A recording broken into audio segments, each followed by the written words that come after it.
ओम श्री गुरु सत्ताय नमः। सभी को प्रणाम। आज की युवा पीढ़ी अपने बालों को बहुत संवारती सजाती है तथा उनके लिए बहुत सारे प्रयत्न करते हैं जिससे बाल स्वस्थ रहे। पर बालों का अपने शरीर पर क्या महत्व है, आइए जानते हैं। सिर पर मौजूद बाल हमारे शरीर की सुंदरता को बढ़ाते हैं, लेकिन शरीर में विशेषकर सिर में इनकी मौजूदगी कुछ विशेष अर्थ भी प्रकट करती है। हमारे शरीर में कई ऐसे केंद्र मौजूद हैं जो बहुत संवेदनशील है। ये केंद्र ऊर्जा से भरपूर होते हैं तथा इन्हें सुरक्षा की विशेष आवश्यकता होती है। इसीलिए प्रकृति ने स्वतः ही उनकी सुरक्षा हेतु इन स्थानों को चिन्हित करते हुए बालों से ढक दिया है। हमारे शरीर में सबसे अधिक बाल का घनत्व सिर के हिस्से में होता है। इसके अतिरिक्त पुरुषों की दाढ़ी में भी घने बाल उगते हैं। बालों की स्थिति को देखकर व्यक्ति की उम्र का भी अंदाजा लगाया जा सकता है। सबसे अधिक घने बाल बाल्यावस्था व किशोरावस्था में होते हैं। युवावस्था में भी बालों की रौनक देखते ही बनती है, लेकिन प्रौढ़ावस्था की ओर बढ़ने पर बाल प्रायः सफ़ेद होने लगते हैं और झड़ने लगते हैं। बालों से संबंधित कई तरह की मान्यताएं सदियों से चली आ रही है। जैसे प्राचीन ग्रीस लंबे बालों को संपन्नता और शक्ति का प्रतीक माना जाता था। जैसे प्राचीन ग्रीस में लंबे बालों को संपन्नता और शक्ति का प्रतीक माना जाता था। वैज्ञानिक भी इस बात की पुष्टि कर चुके हैं कि लंबे बाल उत्पादकता और यौवन की निशानी है।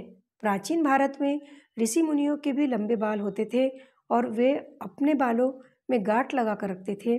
सिर के ऊपर बालों की यह गांठ ललाट के चुंबकीय क्षेत्र को सक्रिय कर मस्तिष्क के केंद्र में पीनियल ग्रंथि को उत्तेजित करती है।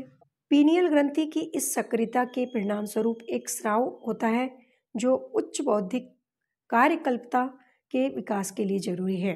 बालों के विशेषज्ञों के अनुसार सिर के बाल जब अपनी पूर्ण और परिपक्व लंबाई के होते हैं तो वे प्राकृतिक रूप से फास्फोरस, कैल्शियम और विटामिन डी को प्राप्त करते हैं, जो शरीर के विभिन्न क्रियाकलापों के कुशल संचालन के लिए अत्यंत आवश्यक तत्व है।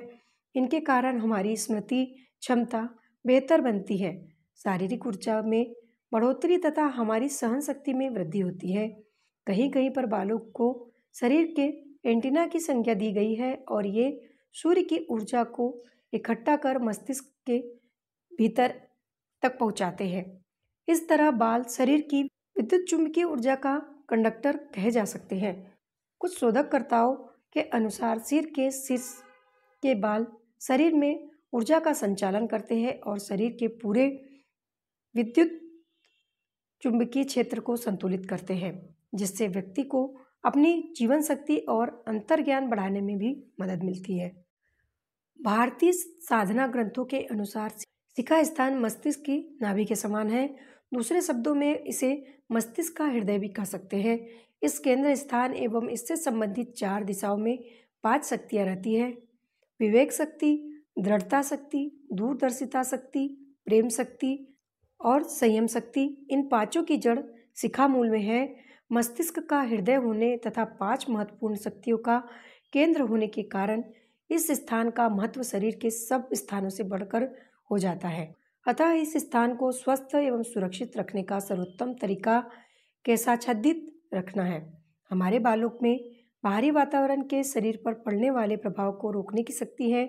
शिखा स्थान पर बाल रहने से बाहरी अनावश्यक सर्दी व गर्मी का सीधा प्रभाव शरीर पर नहीं पड़ पाता और इस तरह शरीर बाहरी वातावरण के बदलते मौसम से स्वयं को सुरक्षित रखने व संतुलन स्थापित करने में सक्षम होता है।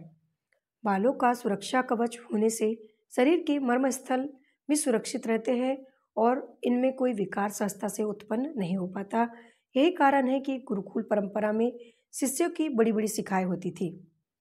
भारतीय परंपराओं में प्रायश्चित कर्म के रूप में सिर मुंडवाने का विधान है। इसके अतिरिक्त किसी स्वजन की मृत्यु हो जाने पर भी मुंडन कराया जाता है।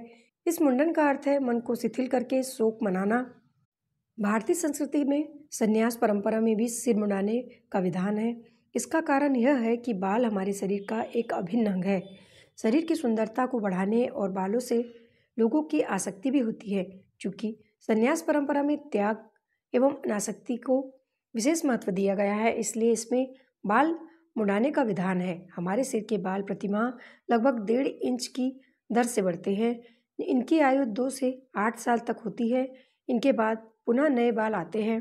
हमारे शरीर के अन्य हिस्सों के बाल एक निश्चित वृद्धि के बाद रुक जाते हैं, लेकिन सिर के बाल हर 6 महीने बाद बदलते रहते हैं। शरीर के अन्य स्थानों की अपेक्षा सिर के बालों का अधिक महत्व है और ये बाल हमारी दृढ़ता का भी प्रतीक है।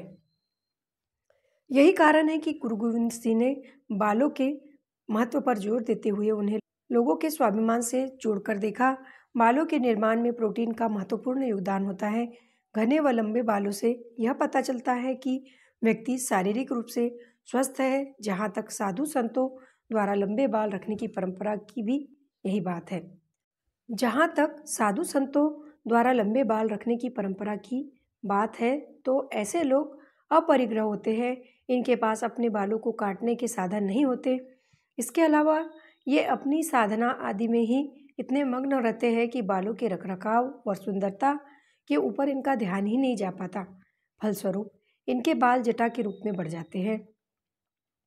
बालों को संवारने का तरीका व्यक्ति को उसकी एक पहचान देता है।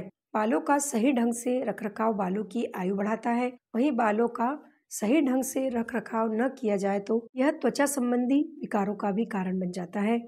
बालों में व्यक्ति की प्राण ऊर्जा प्रवाहित होती है, इसीलिए बालों की स्थिति देखकर व्यक्ति की प्राण शक्ति का भी अनुमान लगाया जा सकता है। बालों की जड़ों के माध्यम से हमारे शरीर में असंख्य छिद्र होते हैं, जो शरीर के बाह्य एवं आंतरिक वातावरण को संतुलित करते हैं और इनके माध्यम से हमारा शरीर वातावरण के साथ अनुकूलता स्थापित करने में सक्षम होता है।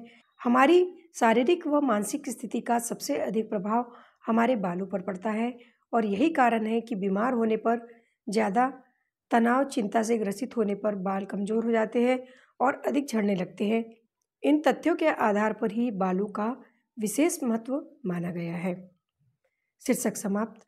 अगर आपको हमारा ऑडियो अच्छा लगा हो तो लाइक, कमेंट्स और शेयर कीजिए तथा हमारे चैनल को सब्सक्राइब कीजिए ताकि हमारी नोटिफिकेशन सबसे पहले आप तक पहुंच सके।